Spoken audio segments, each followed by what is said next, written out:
Hey guys, it's Vicky, and today I'm here to share with you a tag video. This is another one that I decided to do quickly because it is kind of timely, because it is based on your books that you read in 2018. So it's like an end of the year kind of tag, so I wanted to do it as soon as possible.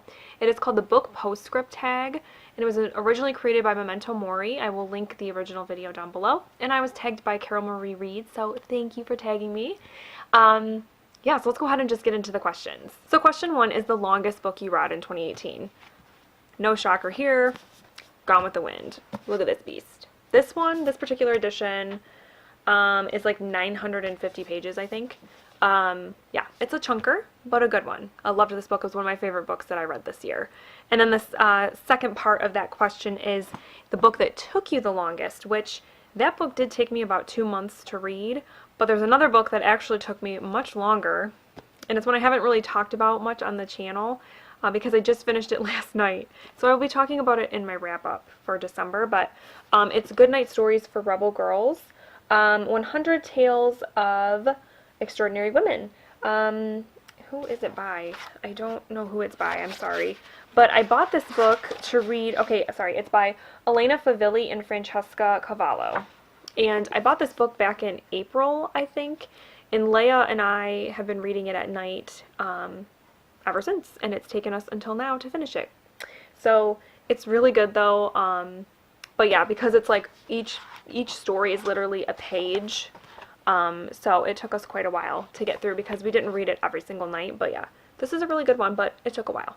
Question 2 is a book you read in 2018 that was outside of your comfort zone, and for this, I chose a young adult middle grade novel because I don't read a lot of young adult and middle grade, but this book I really enjoyed, and I'm glad that I kind of went outside my comfort zone for that, and it is Wonderstruck by Brian Selznick. I just loved the approach to this story, that it's so, there's the illustrations coupled with the text, and the way that there are two separate stories in this and they kind of blend together. I thought it was done seamlessly and it was really good. Highly recommend this one. Question 3 is how many books did you reread? And shockingly, I only reread one book this year. I had plans to reread a couple of other books that I just didn't end up doing.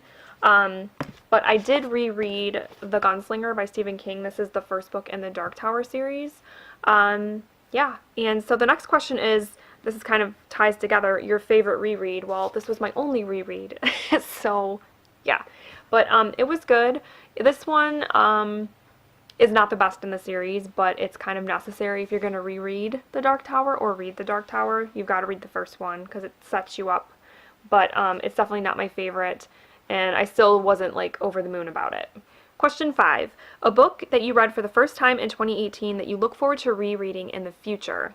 And for that, I was going to go with Educated by Tara Westover, but I don't want this whole video to be me talking about my favorite books of 2018 because I already have a video all about that, and so I didn't want to like repeat myself. So I tried to pick books that I really enjoyed that weren't like my favorites. So this one though was very good, and that is The Handmaid's Tale by Margaret Atwood. This is one that I read for the first time this year and will definitely reread because I feel like it's one of those books that you pick up more and more the more times that you read it.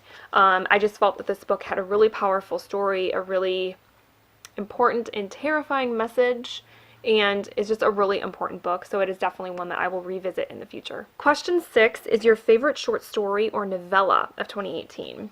And back in February, I want to say it was, I read this collection, Greener Pastures by Michael W. Hunt, and actually the title story in this book, Greener Pastures, was my favorite and probably my favorite short story that I read this year.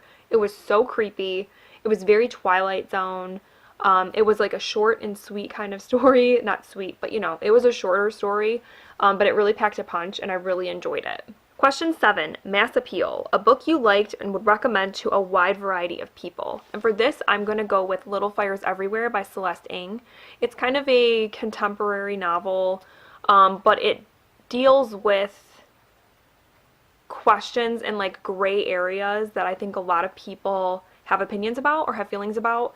And so when you read it, you kind of find yourself choosing a side, or it gets you thinking about things. because it's just like one of those books that it's an entertaining story, but it's also one that really makes you think, and it's one that will, I think, also tug on your emotions a little bit. So it's one that I think a lot of people would like. And I mean, it was a bestseller, so there's that too. Question number 8 is specialized appeal. A book you liked but are hesitant to recommend to just anyone. So for that, I'm going to go with John Dies at the End by David Wong. I really enjoyed this book. I thought it was funny. It had some really weird parts. It was really weird, like kind of gross at times. There's a lot of like foul language and like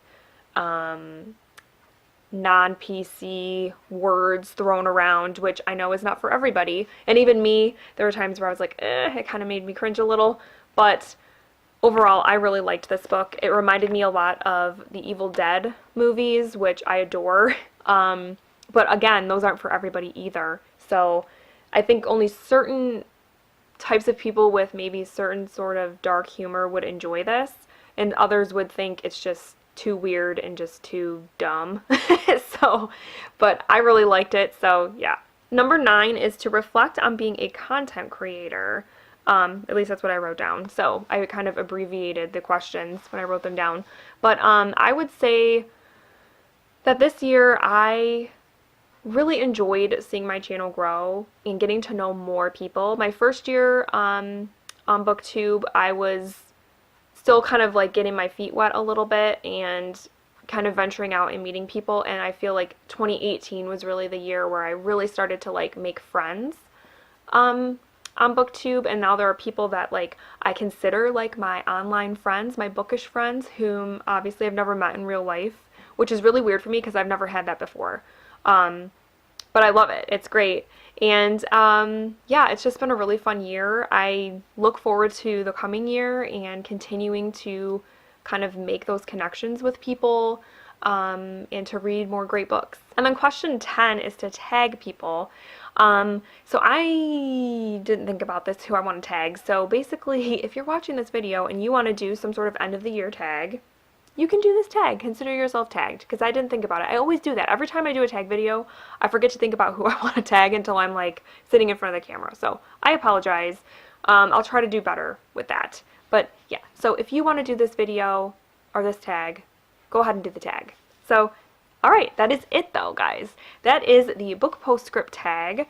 I really liked this one because it had to do with kind of reflecting on your reading year, which is really fun, especially this time of year. And yeah, it was good. So I hope that you guys enjoyed it as well. And I hope that you guys are having a great week. And yeah, I will talk to you very soon. Thanks so much for watching. Bye.